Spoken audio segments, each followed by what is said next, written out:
जय हिंद विद्यार्थियों, आपका स्वागत है आपके अपने इस YouTube channel online Gurukul teaching पर।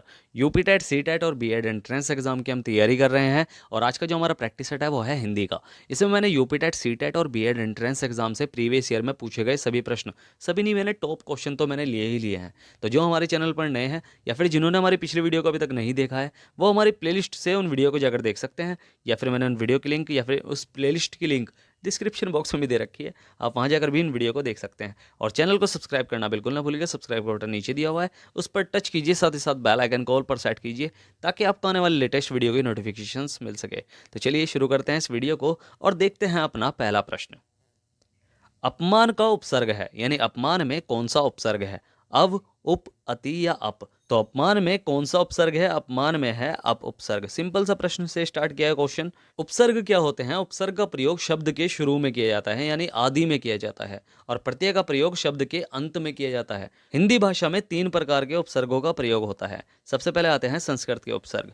संस्कृत के जो उपसर्ग है ना, उनकी संख्या है 22। ये पेपर में भी आया। हिंदी के जो उपसर्ग होते हैं, हिंदी के भी भाई, हिंदी भाषा में संस्कृत के भी उपसर्ग का प्रयोग होता है और हिंदी के उपसर्ग का भी प्रयोग होता है। हिंदी के जो उपसर्ग हैं वो है, कहीं आपको 14 मिलेंगे, कहीं आपको 10 मिलेंगे। ठीक है, तो आप मैक्सिमम ले रहा हूँ, ये बस नॉलेज के लिए है, बट संस्कृत का इंपॉर्टेंट है। ठीक है, इसके बाद आते हैं विदेशी भाषा के उपसर्ग। विदेशी भाषा के जो उपसर्ग होते हैं ना, उनमें अधिकतम जो होते हैं अरबी और फारसी भाषा के उपसर्गों का प्रयोग होता है। ठीक है, तो वो आपको याद रखना है। तो विदेशी भाषा के उपसर्गों की संख्या कितनी है? वो है 19। तो अपमान में सही उपसर्ग कौन सा है? वो है अप। तो अब बढ़ते हैं अपने अगले प्रश्न की तरफ। हिंदी किस लिपि में लिखी जाती है? ब्राह्मी, देवनागरी, खरोष्ठी या गुरुमुखी? तो हिंदी जो है किस लिपि में लिखी जाती है? वो लिखी जाती है देवनागरी लिपि में। और भी भाषाएं हैं, भारत की अन्य भाषाएं और भी बहुत सी हैं जो देवनागरी लिपि में लिखी जाती है। तो वो आप चेक कर सकते हैं कौन कौन सी है, कमेंट बॉक्स में भी लिख कर बता सकते हैं एक्स्ट्रा नॉलेज के लिए। अब हिंदी भाषा को अगर आप लिखेंगे तो आप किस तरह लिखेंगे? कोई भी वर्ड हिंदी का आप लिखेंगे तो आप किधर से किधर की तरफ चल रहे हैं? आप बाएं से दाएं की तरफ चल रहे हैं। अब हिंदी भाषा की ऐसी कौन सी लिपि है जिसको हम दाएं से बाएं की तरफ लिखते हैं? ठीक है, बिल्कुल उर्दू की तरह। तो वो लिखते हैं खरोष्ठी। खरोष्ठी लिपि को, खरोष्ठी लिपि को दाएं से बाएं लिखा जाता है। ठीक है, हिंदी भाषा की आदि जननी कौन सी है? वो है संस्कृत भाषा। आपको पता है कि हिंदी भाषा की आदि जननी संस्कृत भाषा है। अब संस्कृत से हिंदी तक का विकास का सही क्रम कौन सा है? यानी संस्कृत से हिंदी तक का जो विकास हुआ, संस्कृत से क्या बनी, फिर कौन सी भाषा बनी, फिर कौन सी भाषा बनी, अंत में हिंदी बनी। तो इस तरह के विकास का जो सही क्रम है, इसका आंसर आपको मुझे कमेंट बॉक्स में लिखकर भेजना है। सही विकास का क्रम बताइए। सर्च करो, थोड़ा सा सर्च करो, थोड़ा सा चेक करो, खोज करो। तो यही सिखाया जाता है ना बीएड में कि खोज करो और सीखो। तो सेम वही खोज करो अभी के भी। ठीक है, और अभी बिल्कुल अगर अभी माइंड में आया क्वेश्चन तो अभी उसके बारे में पता करो और तुरंत कमेंट करो। तो इस प्रश्न का सही उत्तर कि हिंदी किस लिपि में लिखी जाती है, वो लिखी जाती है देवनागरी लिपि में। तो अब बढ़ते हैं अपने अगले प्रश्न की तरफ। बिल्ली छत से कूद पड़ी में कौन सा कारक है? अधिकरण कारक, कर्म कारक, संप्रदान कारक या आपादान कारक? तो बिल्ली छत से कूद पड़ी में कौन सा कारक है? वो है आपादान कारक। अब आपादान कारक क्यों है? क्योंकि देखो, आपादान कारक में क्या होता है कि किसी वस्तु का दूसरी वस्तु से अलग होना, यानी पृथक होना दर्शाया जाता है। जैसे एग्जाम्पल के साथ बताता हूं, जैसे पेड़ से पत्ता गिरा, पेड़ से पत्ता अलग हो गया। अलग हो गया यानी अलग हो रहा है ना, सिंपल सी बात है। तो जो भी सेंटेंस में अलग होने का आपको बोध हो, किसी भी वाक्य में आपको अलग होने का बोध हो, तो वह कौन सा, वहां कौन सा कारक होता है? वहां होता है आपादान कारक। जैसे बिल्ली छत से कूद पड़ी में कौन सा कारक समझ में आ रहा है कि बिल्ली छत से अलग हो गई है, कूद गई है, तो अलग हो गई है, तो आपादान कारक है। अब आपादान का विभक्ति चिन्ह क्या है? आपादान कारक का विभक्ति चिन्ह है से। ठीक है, अधिकरण का विभक्ति चिन्ह क्या है कि में या पर होता है। ठीक है, कर्म कारक का को होता है, संप्रदान का भी होता है को, बट के लिए भी होता है। वो डिपेंड होता है उस वाक्य की भावना पर, कि भावना कैसी है, उसी हिसाब से वो कारक उस पर फिट होगा। ठीक है, तो इस प्रश्न का जो सही उत्तर है वह है आपादान कारक। अब बढ़ते हैं अपने अगले प्रश्न की तरफ। अच्छा, कारक कितने प्रकार के होते हैं ये भी बताओ? 8 प्रकार के होते हैं ना। ठीक है, तो बस याद रखना है। तत्सम शब्द का चयन कीजिए, यानी इनमें से कौन सा तत्सम शब्द है? आम्र, दूध, शहीद या खिड़की? तो तत्सम शब्द वे शब्द जो संस्कृत के शब्द कहलाते हैं, वे तत्सम के शब्द कहलाते हैं। तो आम्र जो है वो तत्सम शब्द है, सभी को पता है, क्योंकि आम्र का तद्भव क्या होगा? वो होगा आम। ठीक है, दूध का तद्भव जो होगा वो होगा दुग्ध। क्या होगा? दुग्ध, दूध। ठीक है, शहीद जो है वो विदेशी भाषा का शब्द है। अब शहीद कौन सी भाषा का शब्द है विदेशी में भी? तो वो है अरबी भाषा का शब्द। ठीक है, और खिड़की जो है वो एक देशज शब्द है। देशज शब्द उसे कहते हैं जो अपने देश के ही हैं, बट उनके उत्पत्ति के बारे में हमें ज्ञान नहीं है कि वे उनकी उत्पत्ति कहाँ से हुई है। तो ऐसे शब्द देशज शब्द कहलाते हैं। ठीक है, तो तत्सम शब्द इनमें से कौन सा है? वो है आम्र यानी आम। तो अब बढ़ते हैं अपने अगले प्रश्न की तरफ। पराजय के उपसर्ग को चुनकर लिखिए, यानी पराजय में कौन सा उपसर्ग है वो हमें चुनना है। परि, प्र, परा या आ। तो कौन सा उपसर्ग है पराजय में? सिंपल सा प्रश्न है ये भी। तो पराजय में है परा उपसर्ग। उपसर्ग मैंने आपको बता दिया कि उपसर्ग शब्द के शुरू में यानी आदि में लगता है और प्रत्यय शब्द के अंत में लगता है। संस्कृत में 22 उपसर्ग है, हिंदी के 14 उपसर्ग हैं जो लगभग 14 ही हैं, और विदेशी जो है वो 19 उपसर्ग है। तो इस प्रश्न का यानी पराजय में कौन सा उपसर्ग है? परा उपसर्ग है। तो अब बढ़ते हैं अपने अगले प्रश्न की तरफ। पवन का संधि विच्छेद है प प्लस अवन, प प्लस वन, पो प्लस अन या पौ प्लस अन। तो पवन का सही संधि विच्छेद कौन सा है? इंपॉर्टेंट प्रश्न है। तो वो है पो प्लस अन। ऐसे ही प्रश्न पेपर में आए थे यूपी टेट, सी टेट में और बी एड एंट्रेंस एग्जाम में। ठीक है, तो प्रश्न को देख लो कैसा लेवल होता है। थोड़ा सा इजी भी मिलता है बट हार्ड अधिकतर मिलता है। ठीक है, थोड़ा बहुत हार्ड में मिलता है। ठीक है, तो पवन का संधि विच्छेद है पो प्लस अन। अब इसमें कौन सी संधि है? वो है अयादी संधि। कौन सी? अयादी संधि। अयादी संधि का मतलब क्या है? मतलब मैं आपको एक हिंट बता रहा हूँ अयादी संधि पहचानने का, जिसमें अय, ठीक है, ए ये और ए वे वाला साउंड आए तो समझ लो, या फिर आ ये या आ वे वाला साउंड आए तो समझ लो कि वो अयादी संधि का है। कैसे? पो प्लस अन क्या बन रहा है? पवन, पवन, अवन, अव। तो अव आ रहा है ना। और जैसे ने प्लस अन, ठीक है, ये भी इंपॉर्टेंट है, जो बन सकते हैं जो अभी तक आए हैं। ठीक है, कि ने प्लस अन, ने प्लस अन क्या बनता है? नयन बनता है। क्या बनता है? नयन बनता है। तो नयन, अयन, अयन, अय, अय। ठीक है, तो सेम आपको वैसे ही सुनना है ध्यान से। तो अय वाला साउंड या अव वाला साउंड आए तो वहाँ अयादी संधि है। दीर्घ संधि के 5 भेद होते हैं, पता है। और संधि कितने प्रकार की होती है? 3 प्रकार की होती है। ठीक है, तो अब बढ़ते हैं अपने अगले प्रश्न की तरफ। सर्वनाम के कितने भेद होते हैं? 6, 5, 7 या 4। तो सर्वनाम के कितने भेद होते हैं? ये तो हम पहले से पढ़ते हुए आ रहे हैं। तो सर्वनाम के 6 भेद होते हैं। कौन कौन से? सबसे पहले आता है पुरुषवाचक सर्वनाम। ठीक है, पुरुषवाचक, फिर निजवाचक, फिर निश्चय, फिर अनिश्चय, फिर संबंध और फिर प्रश्न।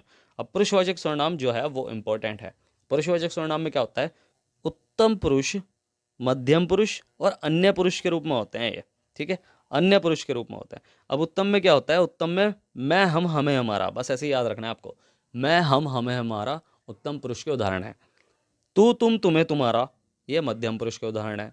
और यह, ये, वह, वे, इसका, उसका, तो ये अन्य पुरुष के उदाहरण है। ठीक है, क्लियर है। निजवाचक सर्वनाम भी इंपॉर्टेंट है। जो काम वह खुद कर रहा है समझ लो वहां निजवाचक सर्वनाम है। मैं आप ही खेलता हूं, तो अपना आप खेल रहा है, तो बस जहां वो अपना आप काम कर रहा है वो निजवाचक सर्वनाम है। आप ही आएगा उसमें, या तो आप आएगा या आप ही आएगा। तो इस प्रश्न का जो सही उत्तर है वो है 6, यानी सर्वनाम के 6 भेद होते हैं। तो अब बढ़ते हैं अपने अगले प्रश्न की तरफ। दिए गए विकल्पों से तद्भव शब्द का चयन कीजिए। बैंक, अमीर, अग्नि या मुंह। तो इनमें से कौन सा तद्भव शब्द है? तो देखो ऑप्शन देख के चलते हैं थोड़ा सा। कि बैंक, बैंक क्या है? एक विदेशी भाषा का शब्द है। साफ दिख रहा है कि यहाँ बैंक यहाँ का शब्द है ही नहीं।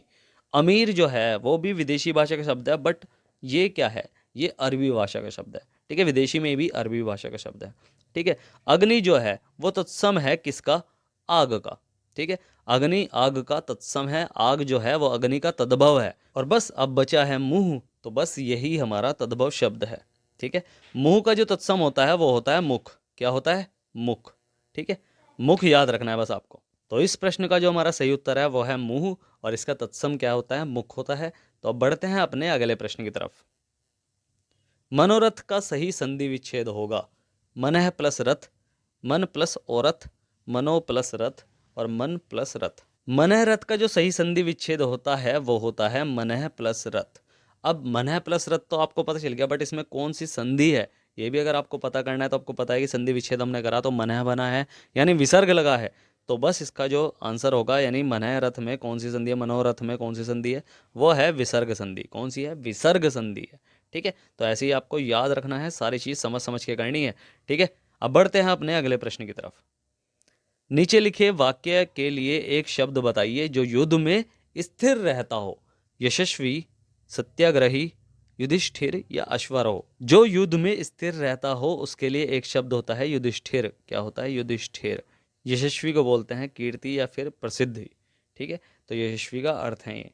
सत्याग्रही कहते हैं जो सत्याग्रह करने वाला हो, वो सत्याग्रही कहलाता है। अश्वारोही, घोड़े की सवारी करने वाला अश्वारोही कहलाएगा। ठीक है, तो इसका जो सही उत्तर है, जो युद्ध में स्थिर रहता हो उसके लिए युधिष्ठिर एक शब्द है। तो अब बढ़ते हैं अगले प्रश्न पर। निम्नलिखित में से पुल्लिंग शब्द कौन सा है, यानी इसमें से पुल्लिंग शब्द कौन सा है? नदी, पानी, इलायची या प्यास। तो इनसे एक एक सेंटेंस बना लो, यानी एक एक वाक्य बना लो तो आसान रहेगा, क्योंकि इसमें ना हम जब क्रिया दिखाते हैं तो क्रिया से हमें पता चल जाता है कि वह स्त्रीलिंग है या पुल्लिंग है। नदी, नदी बहती है, तो तीहा आ गया, तो पता है ना सही वर्ड है। तीहा आ गया तो ये तो हमारा गलत हो गया, यानी ये तो स्त्रीलिंग है। पानी, पानी को हम बाद में देखेंगे। इलायची, इलायची जो है वो हरी होती है, या इलायची खाई जाती है। तो जाती है आ रहा है, होती है आ रहा है, तो सिंपल सी बात है, ये भी क्या है? स्त्रीलिंग है। प्यास लगती है, तो ये भी लग रही है, तो यानी ये भी स्त्रीलिंग है। तो बचाया गया पानी, पानी बहता है, तो पानी जो है वो बहता है या पानी पिया जाता है। तो बस ये हमारा क्या है? पुल्लिंग है। ठीक है, तो इस प्रश्न का सही उत्तर है क्या? पानी। अब बढ़ते हैं अगले प्रश्न पर। आहा, आप आ गए। वाक्य में आहा शब्द है, यानी इसमें आहा शब्द क्या है? ठीक है, संज्ञा है, सर्वनाम है, अवयव है, अव्यय है या विशेषण है? तो आहा जो है भाई वो है क्या? चलो थोड़ा ऑप्शन से देखते हैं। संज्ञा, संज्ञा किसी व्यक्ति, वस्तु, स्थान आदि का नाम होना चाहिए, यानी नाम, नाम हाईलाइटेड वर्ड क्या है? नाम। किसी भी चीज़ का नाम संज्ञा है। तो क्या आहा कोई नाम है? नाम तो नहीं है ना, तो बस संज्ञा तो नहीं है ये। ठीक है, सर्वनाम बोलते हैं। सर्वनाम किसे कहते हैं? सर्वनाम जो हैं, जो संज्ञा के स्थान पर प्रयोग किए जाते हैं, वे शब्द सर्वनाम कहलाते हैं। तो ये संज्ञा के स्थान पर प्रयोग हो रहे हैं क्या? नहीं होते ना, तो बस ये सर्वनाम भी नहीं है। विशेषण, जो किसी की विशेषता बताएं, या जो संज्ञा सर्वनाम की विशेषता बताए, सॉरी, जो संज्ञा और सर्वनाम की विशेषता बताए वो विशेषण कहलाते हैं। तो ये संज्ञा और सर्वनाम की विशेषता तो कुछ नहीं बता रहे। अब बचे क्या है? अव्यय बच रहा है। अव्यय क्यों बच रहा है? क्योंकि देखो, अव्यय किसे कहते हैं? अविकारी शब्द अव्यय कहलाते हैं। जिन शब्दों में लिंग वचन कारक के प्रयोग से कोई परिवर्तन नहीं होता, यानी अगर हम लिंग चेंज कर लें कि वह स्त्रीलिंग से पुल्लिंग कर ले, सब्जेक्ट को पुल्लिंग से या स्त्रीलिंग कर ले, चाहे वचन चेंज कर ले, बहुत सारे बना ले, चाहे एक वचन एक बना ले, तो इससे कोई परिवर्तन नहीं होता। जैसे आपकी जगह में अगर मैं कर दूं वे आ गए, आहा वे आ गए, तो बस कुछ चेंज हुआ क्या? वो चेंज थोड़ी ना होगा, वो तो हम फील तो वैसे ही दे रहे हैं। ठीक है, दूसरी चीज़, अगर मैं ऐसे स्त्रीलिंग कर दूं, ओहो तुम आ गई, तो बस तो उससे कोई फर्क नहीं पड़ा। आहा तुम आ गई, तो उससे कोई फर्क नहीं पड़ेगा। तो चाहे आप कुछ भी कर ले, जिन शब्दों से लिंग वचन कारक के प्रयोग से कोई परिवर्तन नहीं होता, तो वे अव्यय कहलाते हैं। तो ये एक अव्यय शब्द है। ठीक है, क्लियर है। अब बढ़ते हैं अगले प्रश्न पर। वाचाल कहते हैं जो जल्दी चलता हो, जिसकी चाल ठीक ना हो, जो बहुत बोलता हो या जो चुप रहता हो। तो वाचाल किसे कहते हैं? वाचाल उस बंदे को कहते हैं जो बहुत बोलता हो। जैसे मैं बोल रहा हूँ ना, अभी मैं लगातार बोल रहा हूँ, तो बहुत बोलने वाला क्या कहलाता है? वाचाल कहलाता है। और जो कम बोलता है, जैसे आप सिर्फ सुन रहे हो, पढ़ रहे हो, तो जो कम बोलता है वो कहलाता है मितभाषी। क्या कहलाता है? मितभाषी। ठीक है, तो यही आपको याद रखना है कि वाचाल जो ज़्यादा बोलता हो, मितभाषी जो बहुत कम बोलता हो, या मितभाषी की जगह कभी कभी अल्पभाषी भी दे देते हैं ऑप्शन में। ठीक है, तो इस प्रश्न का जो सही उत्तर है, जो बहुत बोलता हो के लिए एक शब्द वाचाल होता है। ठीक है, तो अब बढ़ते हैं अगले प्रश्न पर। श्याम धीरे धीरे चलता है में धीरे धीरे शब्द क्या है? क्रिया, क्रिया विशेषण, विशेषण या इनमें से कोई नहीं। भाई धीरे धीरे शब्द क्या है? थोड़ा ऑप्शन देख के चल लेते हैं इसे भी। भाई प्रीवियस ईयर का क्वेश्चन है, तो इसका मतलब यह है कि मैं बैठा हूँ, क्या पता मैं बैठा हूँगा। तो श्याम धीरे धीरे चलता है मैं उस टाइम देख रहा हूँगा, तो मैं क्या करता हूँ? मैं ऑप्शन देख के चलता हूँ। क्रिया, क्या क्रिया किसे कहते हैं? जिस शब्द से किसी कार्य करना या होना पाया जाता है। तो चल रहा है, तो चल रहा है, तो ये क्रिया होती है। तो क्रिया तो शब्द ये है। क्रिया विशेषण, इसे हम बाद में देखेंगे। विशेषण जो होता है कि जो संज्ञा या सर्वनाम की विशेषता बताएं। धीरे धीरे किसकी विशेषता बता रहा है ये? श्याम की नहीं बता रहा है ये। श्याम धीरे धीरे चलता है, धीरे धीरे क्या कर रहा है? चल रहा है, धीरे धीरे चल रहा है। तो चल रहा क्या है? क्रिया है, तो क्रिया की विशेषता बता रहा है। तो क्रिया की विशेषता बताने वाले शब्द क्या कहलाते हैं? क्रिया विशेषण कहलाते हैं। ठीक है, इस तरह करते हैं। तो धीरे धीरे में क्या है? क्रिया है। और धीरे धीरे में क्या है? धीरे धीरे एक क्रिया विशेषण शब्द है। तो बस इसका जो सही उत्तर है क्रिया विशेषण। अब बढ़ते हैं अपने अगले प्रश्न की तरफ। दुर्वस्था का उपसर्ग होगा, यानी दुर्वस्था में कौन सा उपसर्ग है? दुस, दुर, अव या दु। तो दुर्वस्था में कौन सा उपसर्ग है? ये भी सिंपल सा है, दुर है। उपसर्ग के सारे क्वेश्चन बता दिए आपको मैंने कि उपसर्ग शब्द के आदि में लगाए जाते हैं। तो अब बढ़ते हैं अगले प्रश्न की तरफ। भिक्षुक शब्द में प्रत्यय है, यानी भिक्षुक में कौन सा प्रत्यय है? तो प्रत्यय कहाँ लगते हैं? शब्द के अंत में लगते हैं। तो ए शब्द के अंत में तो नहीं आ रहा ना, तो उ, उक या अक, तो इनमें से कौन सा शब्द के अंत में आ रहा? भिक्षुक, साउंड क्या आया? उक, तो बस यही हमारा प्रत्यय है। ठीक है, तो बस समझो थोड़ा सा। तो ये हमारा प्रत्यय है। अब बढ़ते हैं अपने अगले प्रश्न की तरफ। दिग्भ्रम उदाहरण है, किसका उदाहरण है? विसर्ग संधि का, अयादि संधि का, व्यंजन संधि का या यण संधि का? भाई दिग्भ्रम का पहले संधि विच्छेद कर लो। दिग्भ्रम का जब हम संधि विच्छेद करेंगे तो बनेगा दिक् प्लस भ्रम। अब दिक् में तो तुम्हें भ्रम, सॉरी, तो मैं आ रहा है। तो दिक् में आपको पता है कि ए का साउंड आ रहा है, दिक्, दिक्, ए का साउंड आया ना। और भ्रम में भय स्टार्टिंग में, तो जहाँ ए तो आ रहा है भाई, स्वर तो आ रहा है, मगर स्वर यूज हो रहा है तो स्वर संधि तो लग रहा है, मगर स्वर का स्वर से मेल होता है तो स्वर संधि होती है। बट यहाँ स्वर का व्यंजन से मेल हो रहा है, क्योंकि देखो यहाँ तो दिक् वाला ए का साउंड आ रहा है तो दिक् आ गया। ठीक है, दिक्। ठीक है, अब मगर यहाँ स्टार्टिंग कहाँ से हो रही है? भ्रम से हो रही है, भय। तो भय यानी व्यंजन है, तो जहाँ स्वर का व्यंजन से मेल हो या व्यंजन का व्यंजन से मेल हो तो वहाँ व्यंजन संधि कहलाती है। और बस यहाँ कौन सी संधि है? व्यंजन संधि है। ठीक है, दिक् प्लस भ्रम इसका सही जो है संधि विच्छेद है। तो इस प्रश्न का उत्तर है व्यंजन संधि। तो बढ़ते हैं अगले प्रश्न की तरफ। घुमक्कड़ शब्द में प्रत्यय चुनिए, यानी घुमक्कड़ शब्द में कौन सा प्रत्यय है? तो ये तो सिंपल सा है, ओडा प्रत्यय है, अक्कड़ प्रत्यय है, आक प्रत्यय है या ऊ प्रत्यय है? तो इनमें से कोई सा भी नहीं है, बस यह है अक्कड़ प्रत्यय। ठीक है, आक तो कहीं भी नहीं दिख रहा मेरे को, ऊ भी कहीं नहीं दिख रहा, ओडा तो कहीं है ही नहीं, ओ की मात्रा कहीं है ही नहीं, तो बस ये तो अक्कड़ प्रत्यय है। ठीक है, जो पेपर में आया था कि क्वेश्चन। ठीक है, तो अब बढ़ते हैं अगले प्रश्न की तरफ। यह नई साड़ी है, वाक्य में नई शब्द क्या है? सर्वनाम, क्रिया, क्रिया विशेषण या विशेषण? नई क्या है? साड़ी है। साड़ी क्या है? महिलाओं के पहने जाने वाले वस्त्र का नाम है। तो नाम है तो क्या है? संज्ञा है। तो संज्ञा है, यानी जो संज्ञा की विशेषता बताए वो क्या कहलाते हैं? वो कहलाते हैं विशेषण।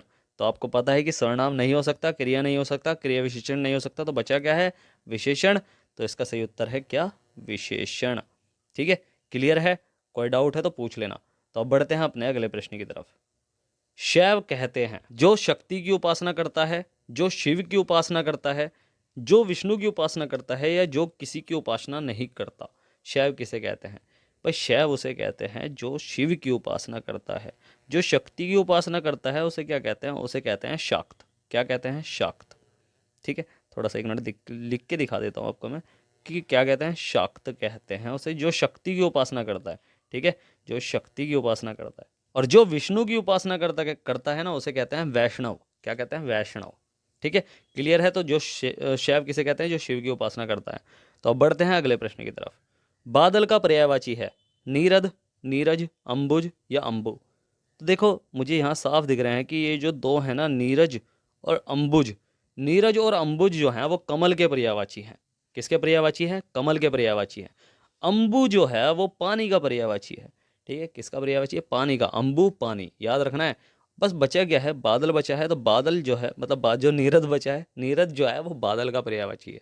ठीक है, तो बस इस तरह आपको समझ समझ के देखो, ऑप्शन पूरे पढ़ने हैं, उससे थोड़ा आसानी हो जाती है। कुछ तो हम काट देते हैं, तो बस हमें चूज़ करने के लिए थोड़े कम चीज़ मिलेगी, उतना बढ़िया है।